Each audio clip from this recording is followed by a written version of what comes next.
कार्यक्रमाचे आयोजक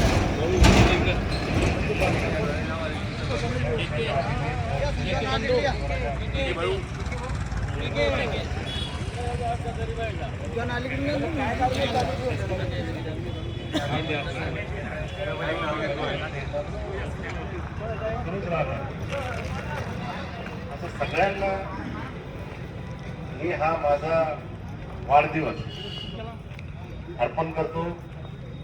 वास्तविक पाहता 19 जूनला शिवसेनेचा वर्धापन दिन आणि आजारी असल्या कारणानं ऍडमिट झालो लद्दळ हॉस्पिटलमध्ये. या लोकांनी तिकीट काढले होते माझे, ते मी सोबत असतो मुंबईच्या अनेक कार्यक्रमामध्ये, तेच व्यवस्था करतात. कारण काय एक तर घाटावर आम्ही रेल्वे पाहिली नाही आणि मग तिकीट काढायचे म्हणलं तर घाटाघाटच्या लोकांना विचारा, मग कधी दत्ता बोल सांगा, कधी गजानन बोल सांगा, कधी आवडणार जवळ, ते काही मिळ लागत नाही. पण त्यांची जुगाड विमानाची तिकीट असो हे असो ते बरोबर जमवतात. त्यांच्यासोबत चाललो होतो, परंतु आजारी पडलो. त्यांनी सांगितलं काही गरज नाही येण्याची, तुम्ही पहिले तब्येत सांभाळा. ॲडमिट झालो. संध्याकाळपर्यंत बरे नाही वाटलं, परंतु वर्धापन दिनात उद्धवजी काय बोलतात, पक्षप्रमुख काय बोलतात म्हणून लॅपटॉप मागवला आणि त्यांचं भाषणही ऐकलं, थोडं आठवतं. आणि जे मूर्छित पडलो, जसं अगोदर सांगितलं की 12 दिवस ब्रह्मांडामध्ये फिरत होतो. खरोखरच आहे, ब्रह्मांड काय असतं त्या अनुभव मी दिल्लीला नाही माझ्या मित्रासोबत बोललो. त्यांनी सांगितलं हे जर तुम्ही स्टुडिओमध्ये सांगितलं त्याच्यावर वेब सिरीज तयार होईल. वेब सिरीज तुम्हाला माहित काय, मला माहिती ना, काही नवीन तरुण पोराला माहीत असतात वेब सिरीज. कुठेतरी भारत पाकिस्तानचं युद्ध पोहू राहिलो, रेल्वे पोहू राहिलो, कुठे नंदुमाय सोबत आहे, कुठे घरची मंडळी आहे. कारण एवढे ड्रग्सचा इफेक्ट होता, बेशुद्ध अवस्थेत मरणासन्न मेल्यासारखं. जालू भाऊ 2 वेळेस आले, 2 वेळेस रडले. हे मला आमची पोरं सांगतात माझी अवस्था. रुपतराव सावळे सारखे माणसं आले व्हेंटिलेटरवर ना, मी येतही नाही वरता. कारण व्हेंटिलेटरचा अर्थच दुसरा असा आहे, कृत्रिम श्वासोच्छ्वास, नैसर्गिक नाही. डॉक्टर आहेत आपल्या, डॉक्टरांना सगळं माहिती आहे. आपण जो आता श्वास घेऊन आला हा नैसर्गिक आहे, परंतु तो जर आपण घेऊ शकत नसलो तर कृत्रिम जर दिलं तर कृत्रिम म्हणजे उसणं. आपल्या खेड्याच्या भाषेत उसनवारी किती वेळ म्हणजे किती दिवस किती पोट भरतं, काम त्याला विषय असतो. धकधकली काय झालं म्हणतात. परंतु आनंदजी निकाळजे नावाचं एक व्यक्तिमत्व मराठवाड्यामधलं एवढं जबरदस्त की बुलढाण्याहून ज्यावेळेस मला तिथं हलवण्यात आलं, तिथं या सगळ्याच मंडळींनी खरात साहेबांचे एवढे संबंध होते की ती टीम युनिव्हर्सिटीची होती MGM, की त्यांच्या कार्यकालामध्ये त्यांनी दिली. आमचे सुमित भाऊ सरदार माझ्याकडे पाहून आले, त्यांच्या आधीचे जवळचे मित्र तेही फोन करत होते. शिंगणे साहेब तिथं पोहोचण्याच्या आधीच त्यांनी सुद्धा फोन केले किंवा आमचा असा असा आहे. आणि सगळ्याच लोकांनी जनतेनं आशीर्वाद दिले. आज सकाळी उठलो, नेहमीप्रमाणे शेगावला संत गजाननाच्या दर्शनाला गेलो. 6:30ला गाडीत बसलो, 7:30ला शेगावला गेलो. 8 वाजता दर्शन घेतलं. गजाननाला हेच म्हणलं की जर जून महिन्यात कार्यक्रम आटपला असता काय असं वाढदिवस फाडदिवस तुम्ही मी विसरले असते, कशाला असतं. आता तुम्हाला काम आहे आणि हे नैसर्गिक आहे ना. प्रत्येक जण काय माणसानं जर समजा भगवंतानं विसरण्याची एक गुण म्हणा किंवा शक्ती दिली नसती तर माणूस तर घरातले एखादा आवडीची व्यक्ती गेली, आई असेल, वडील असेल, पत्नी असेल, मुलगा असेल, तू तर शोकच करत बसला असतं वाचून दिवस. तू कशाला केला असेल, काम धंदे कशा गेला असतं. असो, पूर्वीपर्यंत लक्षात राहतं, नंतर प्रसंगी कोणाची आठवण येते. आपण पाहतो रोजचाच आपला सगळ्यांचाच कार्यक्रम आहे, आपण जातो, सगळ्यांना भेटतो. तिथून आल्यानंतर मंगरुळनाव घराला एक मोठ्या गजानन महाराजांचा चौफुल्लीवर एक गजानन महाराजांची प्रतिमा, जशी आपल्या या रस्त्याला सगळ्याच ठिकाणी पेटला आहे, करणखेडला आहे, आमच्या शिंदे हरेला आहे, सर्व ठिकाणी आहे. तशा प्रतिमेचं अनावरण आणि एक सांप्रदायिक मंडळीचा कार्यक्रम होता. त्यानंतर दुसरा कार्यक्रम आमचे सगळेच आमचे मनोहर शिंदे वगैरे ही सगळीच मंडळी, संतोष भाऊ सगळे या सगळ्याच मंडळींनी, सर्वेश्वर बाप्पू असतील, दिलीप बाप्पू, त्यांनी एक लाडू तुला घ्या ठेवली. आपले माझे सभापती सुधाभाऊ धमके त्या ठिकाणी होते, सगळेच लोक त्या ठिकाणी होते आणि एक चांगला कार्यक्रम त्या ठिकाणी घेतला. गजानन महाराजांची आरती घेतली गेली, हेही कार्यक्रम संपन्न झाले. जिल्हा प्रमुखांनी ज्यावेळेस मला फोन केला, त्यांनी सांगितलं की मी दरवर्षीच जिल्हा शिवसेनेची दिनदर्शिका या ठिकाणी प्रकाशित करत असतो. मुंबई महानगरपालिकेच्या निवडणुका लागल्या, पक्षप्रमुखाकडून, पक्ष नेतृत्वाकडून आपल्याला वेळ मिळणार नाही. तुमच्या वाढदिवसाचं औचित्य साधून आपण या ठिकाणी प्रकाशन करू, विमोचन करू. शिंगणे साहेब, खरात साहेब त्यांच्या हस्ते करू आणि नंतर ती आपल्या शिवसैनिकांच्या घराघरापर्यंत जाईल दिनदर्शिका. तोही एक कार्यक्रम ठेवला गेला. तालुक्याच्या वतीनं नगरसेवकांचा, जिल्ह्यातल्या सत्कार अशी होऊन चुकले आम्हाला. तुम्ही सगळे मंडळी असं वाटत होतं की ते येतील, परंतु नसल नशिबामध्ये. जसं माझं झालं तसं तुमचं झालं. मला एक जर म्हणून नेत्यालाच कार्यकर्ते निवडून नाही आणू शकत, तर मग कार्यकर्त्याला नेता कसं काय आणून, ते नाही समजत भाऊ. आपल्याला कार्यकर्त्याचं नशीब कदाचित आडवं आलं, तर नेत्याचं झालं ते झालं. 1.5-2 वर्ष झाले, परंतु माझे कार्यकर्ते ज्यांनी माझ्यासाठी मला त्या विजयाच्या उंबरठ्यावर पोहोचवलं होतं, त्यांची पाळी आल्यानंतर ते विजयीच व्हायला पाहिजे होते असं माझंही मत होतं. परंतु दुर्दैव आडवं आलं, तोही कार्यक्रम ठेवला गेला आणि एकमेव किशोर भाऊ आल्यामुळं निश्चितपणे एक ताकद तुम्हाला आम्हाला आली. निदान कोणी एखादा मावळट तुमचं काय खरं आहे असं तरी म्हणू शकत. आणि नुसतं त्या ठिकाणी आम्ही खरात साहेबांनी आम्हाला बोललो होतो आमच्या किशोरच्या प्रचाराच्या सांगता समोर सांगता सभेला. त्याच दिवशी मी बोललो होतो की मी तर जून महिन्यामध्ये निमोनियासारख्या आजारानं आजारी होतो आणि म्हणून व्हेंटिलेटरवर होतो. परंतु ज्यावेळेस हे निकाल लागतील त्यावेळेस देशाचं आरोग्य तुमच्या हातामध्ये. तुम्ही आरोग्यमंत्री, तुम्हाला जनतेनं दिल्लीत पाठवलं, पण तुम्ही लोणारच्या गल्ल्या आणि मेहकरच्या गल्ल्या फिरू राहिले, रात्रंदिवस फिरू राहिले. एवढं बेजार किशोरनं खरात साहेबांनी तयार केलं. आणि मग दिल्लीत पाठवल्यानंतर जो माणूस गल्ल्यात फिरतो, निकाल लागल्यावर चुकीचं बोललो नाही, बोलणारही नाही, पण किमान निकाल ऐकून तुम्हाला सलाईन लागल्याशिवाय राहणार नाही एवढं तर मी त्या ठिकाणी बोललो. आता ते आम्ही जवळून ओळखतो. सलाईन घेतले असतील पण सांगणार नाहीत, ते तिकडेच घेतले असतील एम्स मध्ये. खरंच साहेब यंत्रणा जर स्ट्रॉंग असेल तर माहिती बी मिळाली. त्यांना तर धोबी पशाळ केलीच, परंतु जो आमचे मित्र पक्ष आहे महाविकास आघाडीतले काँग्रेस पक्ष मोठा भाऊ, त्यांना काय मागितलं होतं आम्ही? 11 नगराध्यक्षपैकी 1 नगराध्यक्ष पद. तोही ज्या महाविकास आघाडीमध्ये सुदैवाने एकमेव व्यक्ती आली, त्यांची काही प्रतिष्ठा, आमदाराचं काही महत्व त्यांना ते दिलं पाहिजे. मागच्या वेळेस देऊळकर राजाचा नगराध्यक्ष शिवसेना, राष्ट्रवादीचा शिंगणे साहेबांचा अध्यक्ष नव्हता.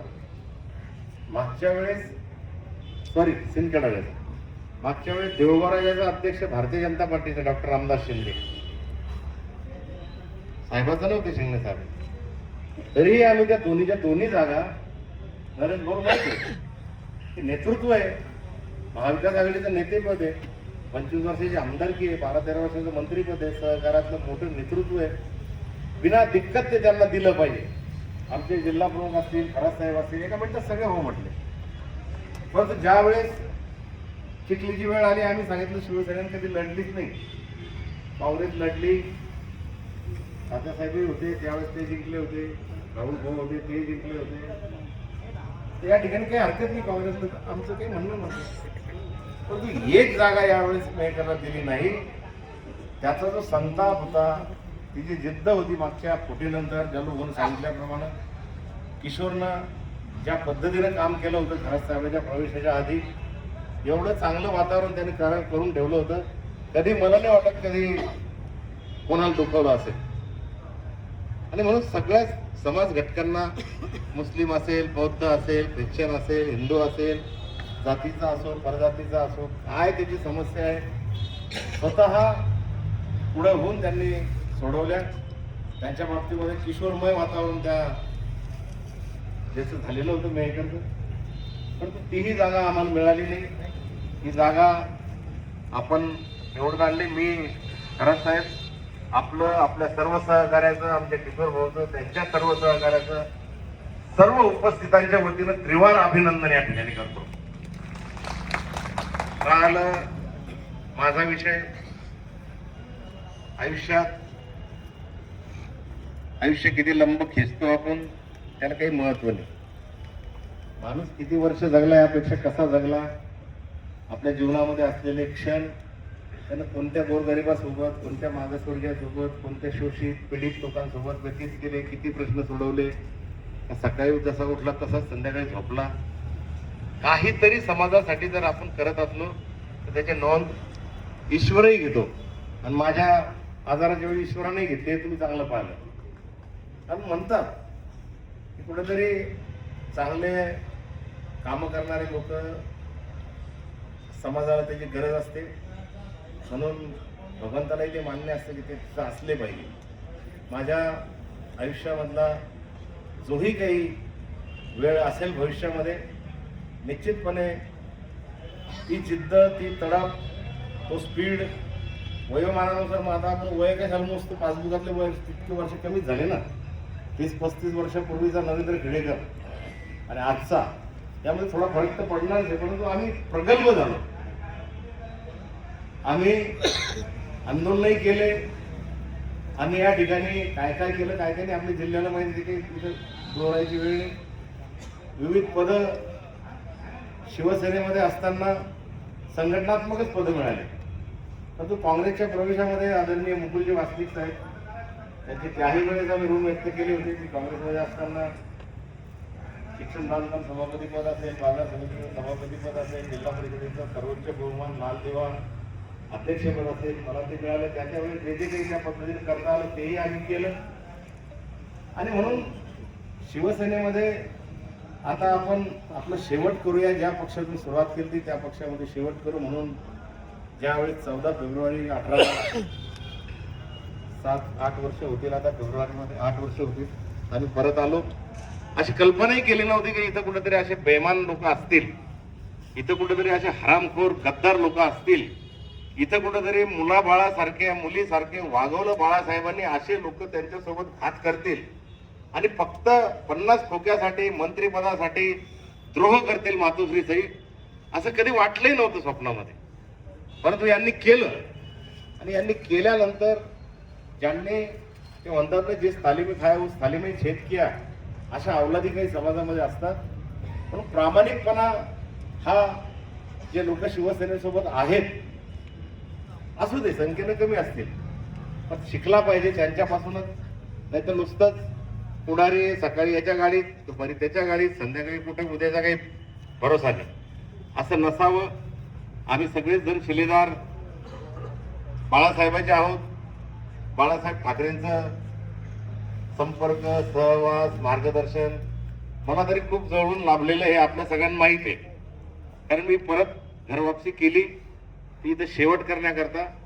परंतु या चिखलीमध्ये शिवसेनेची मुहूर्तमेळ करून जिल्हा प्रमुख पदापर्यंत जाऊन जिल्हा परिषदेमध्ये मी पहिल्यांदा निवडून 97ला येऊन सवना मतदारसंघामध्ये आहे तिथं माझे काही सहकारी जुने त्याच पक्षातून केली होती. परंतु त्या लोकांनी लचके तोडण्याचं काम केलं, सत्तेचे मलिदार टाकण्याचं काम केलं. परंतु आम्ही बाळासाहेब ठाकरेंनी दिलेली शिकवण त्याच पद्धतीनं पुढे नेऊ. मी आपल्या सर्वांना विनंती करतो, आपण सगळेजण संकटात एक असलो पाहिजे.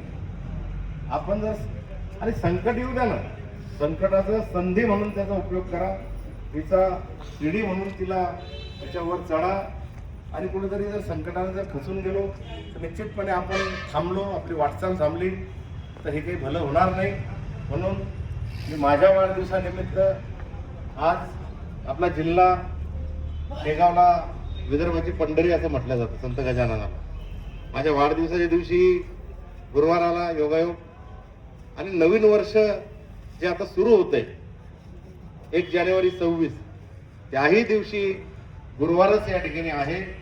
म्हणून मी संत गजानना चरणी प्रार्थना करेन, मला किती आयुष्य पाहिजे किती नको त्याला मला त्या खोलात जायचं नाही आणि मला त्याचे काही जास्त घेणं देणं नाही. बरेच जण बोलले आपल्याला, पण जितके दिवस तुम्हीही राहा, निरोगी राहा, भगवंतानं मला जितके दिवस ठेवायचे तितके दिवस ठेवा, परंतु माणूस निरोगी असला पाहिजे, सुदृढ असला पाहिजे. नाही एखाद्या आजारानं जर त्याच्यावर मात करायचा प्रयत्न केला तर माणसं खचून जातात.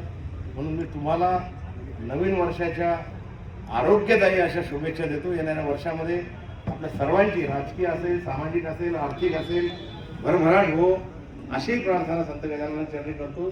आणि आपण सगळेच जण, माझा वाढदिवस आहे आपल्याला माहीत असतो आणि दरवर्षी आपण हे कोणाला कोणी बोलवत नाही, परंतु माहिती आहे होतो, पण सगळेच जण या ठिकाणी येतात, प्रेम व्यक्त करतात. प्रेम आल्यानंतर नुसतं गुच्छ दिला म्हणून नाही, हातात हातही दिला, शुभेच्छाही दिल्या, फोनवरही दिल्या, कोणी गुच्छ देतो, कोणी शाल देतं, परंतु ते प्रेम हे कोणाही नेत्याला मिळत नाही. नाही आता नेते त्याला माणसं लावलेत लोकांची फोटो जमा करायला, बोर्ड ते छापतात, कारखाने बी त्याचे सगळंच ते. परंतु ज्यावेळेस आपले सगळेच एका एका कार्यकर्त्याचं नाव घेणं शक्य नाही, परंतु सगळेच जण नुसतंच नरू भाऊ म्हणत नाही, परंतु भावासारखं प्रेमही या ठिकाणी देतात, तन्मन धनानं माझ्यासोबत राहतात.